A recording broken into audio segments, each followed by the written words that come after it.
Right, well, thank you so much, and the conversation continues. I'm here with our co-host for today, Pastor Ken Fiati. Should I call you Pastor? Are you getting to that point? Do you want to become a pastor? I'm an evangelist. Evangelist, Basketmouth. Yeah.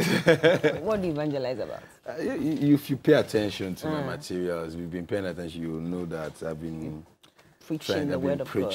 The word of God. What's your favorite Bible verse? That's the thing. I don't use Bible verses. What do you use? I use real life experience. Ah, that's smart, actually. That is smart. Life verse. You know? Life verses. But let's continue the conversation. I was asking about politics and how some of you got called out for not engaging in, the politics of the day and speaking for either one party or the other, or even going ahead to vote. Yeah. You weren't in the country on the day of elections. I was not in the country. Why? So to start with, I started doing my comedy show in London 15 years ago.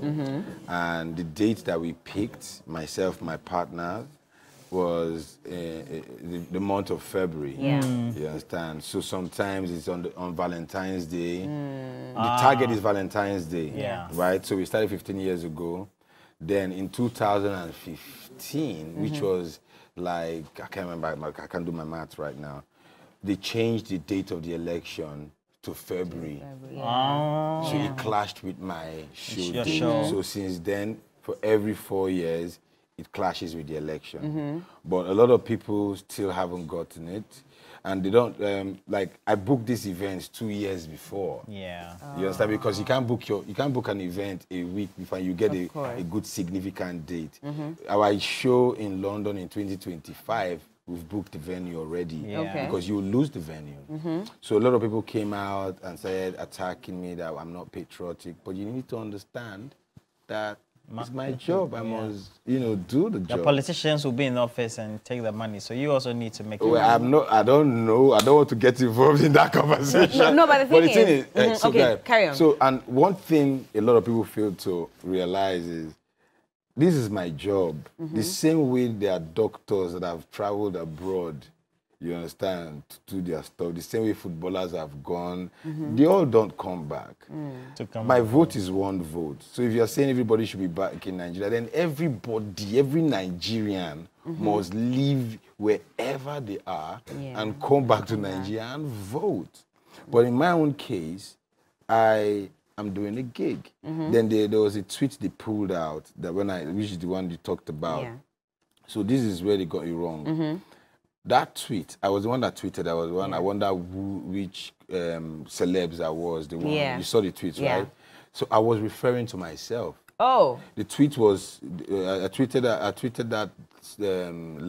those lines on the 31st of March 2015. I did my show in London on the 14th of February 2015. So what happened was, when I did my gig, they dragged me for not being around, which I still came back and voted, but they postponed the election. So imagine if I had changed my date, right? They would have postponed the election, and I would have lost. So I stuck with my date because I knew they were going to postpone the election for some funny reason. I just knew. You could tell, And they postponed it. I came back and I voted. But at the time they were dragging me, they were dragging the artist that supported Goodluck Jonathan. Exactly. So after the election, and I said, I wonder which celebs are worse, the ones that were out of the country during the election, referring to myself, or the ones that, but some people just picked it up and ran with it. And to be honest, I intentionally stayed mute about it because the way I've seen things, I've seen it played out so many times. First of all, hate is a big burden. So when I see people do those things, I know it comes from a place of hate. So instead, I'll gaslight you so you can feel more hate. Rather?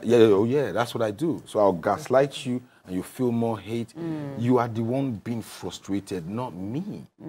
So if you have not been able to, because we all read the scriptures, we all have access to the video, and you should know that that's not the kind of thing you should carry in your heart. I knew early enough, and that's the reason I don't bear such feelings, hate, envy, and all those things. But since you've decided to go with it, I gaslighted them, and I did things to provoke them over and over again because I needed them to keep the conversations going because it helped in selling my tickets. Oh, but were you not concerned that eventually if you come back to Nigeria to stage an event, these same people that you were gaslighting, they would not buy your tickets? Interestingly, they don't even buy tickets for shows. They don't? People that do those things. Because the people that buy tickets for shows, my core fans, they know that he's always out of the country during the election.